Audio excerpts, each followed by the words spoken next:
The first time Alex introduced me to the dark web, I was mesmerized. Beneath the sanitized surface of the internet, there existed a hidden expanse where forbidden knowledge, unspeakable crimes, and secrets too dangerous for daylight thrived. At first, my introduction into this world was innocent enough.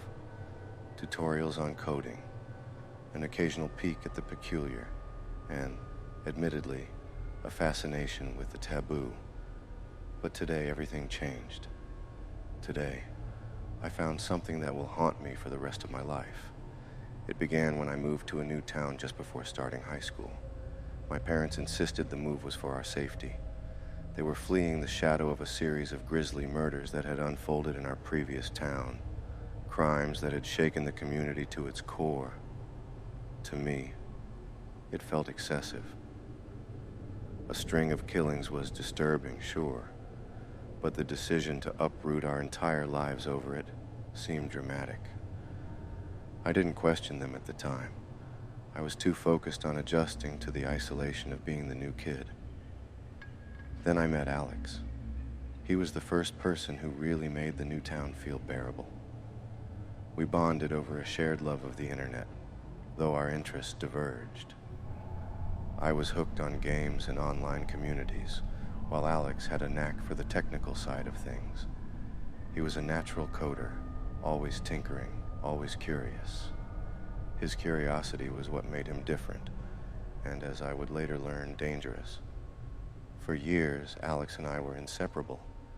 His obsession with the dark web grew slowly, almost imperceptibly, until it became a defining part of his identity. I thought it was harmless. Strange, maybe, but harmless. I couldn't have been more wrong. One morning, I woke to the relentless buzzing of my phone. Groggy, I squinted at the screen to find a barrage of messages from Alex. He wasn't the type to send long texts, let alone dozens, so my stomach churned as I opened them. Each one radiated urgency, a frantic plea for attention. The messages painted a clear picture.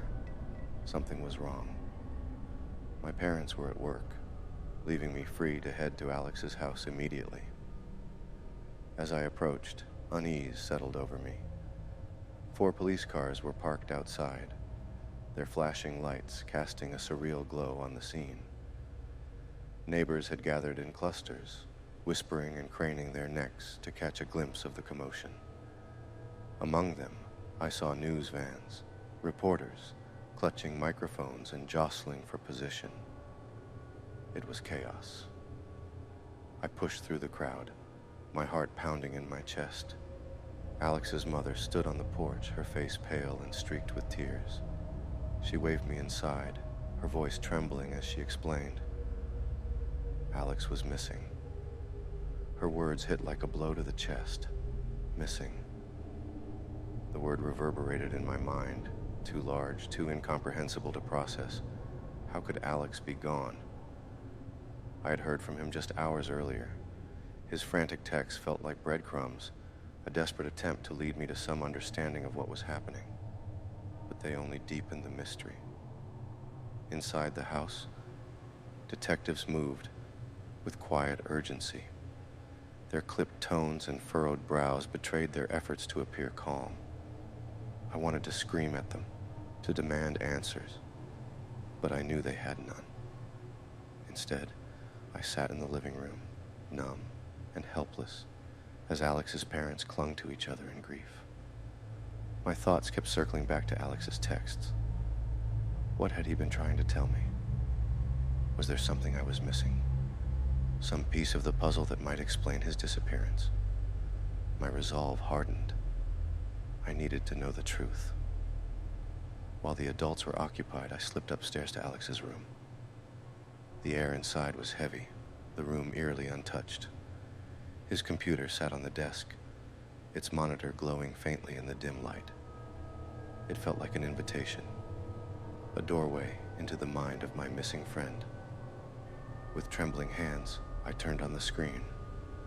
Tabs flooded the browser, an overwhelming cascade of articles, forums, and encrypted links. At first, the content seemed ordinary. technical guides and programming forums. But then the tone shifted. A series of articles about unsolved murders filled the screen, each one more horrifying than the last. Acid, mutilation, bodies left in states so grotesque I could hardly read the descriptions. Images accompanied some of the articles, their graphic details searing themselves into my mind. Then I saw it. One article described a murder from 2 years ago, the same murder that had driven my family to move. My blood ran cold as I absorbed the details. The victim was our old neighbor, a kind woman whose smile I could still remember. The method of her death matched the others: mutilation, acid, horror. Panic rose in my chest as my eyes darted across the screen. How did Alex know about this? I had never told him, never even mentioned it, and then I saw it. In one of the tabs, a search field glowed faintly. My last name filled the bar. It felt like the air had been sucked out of the room. My mind raced. Why was Alex searching my name? What had he found? And why had he been so desperate to contact me? I bolted out of his room, my heart hammering in my chest. I mumbled something about dinner to his mother and left, the weight of the discovery suffocating me. Back home, I locked myself in my room and fired up my own computer. My hands trembled as I typed my last name into the dark web search bar.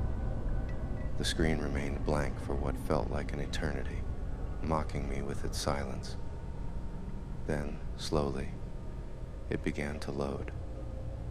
When the page finally appeared, I froze.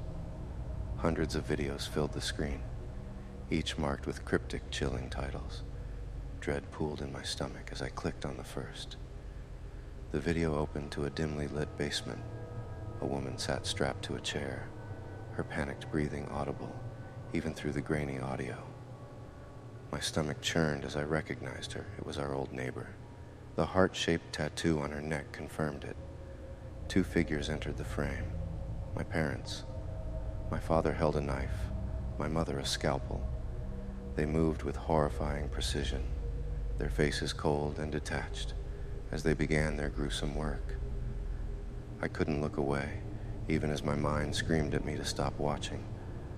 Her screams, her final moments, the blood, it was all too much. But the video kept playing, documenting every horrific detail until she was gone. Tears streamed down my face as the video ended. I wanted to shut the computer, to erase what I had seen, but I couldn't. I scrolled through the list, each video more horrifying than the last. My parents' faces appeared again and again, their cruelty immortalized on the screen.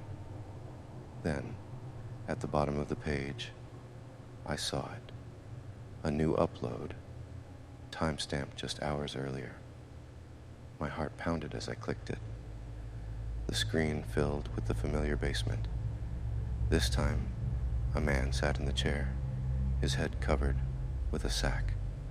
My parents entered the frame, their tools glinting in the dim light. My father reached forward and yanked the sack from the man's head. It was Alex. The video cut to static, but the image of Alex's terrified face was seared into my mind.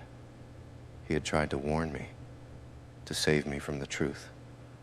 And now, because I hadn't listened, he was in that chair. My parents weren't just hiding a dark secret. They were monsters, and I had to stop them.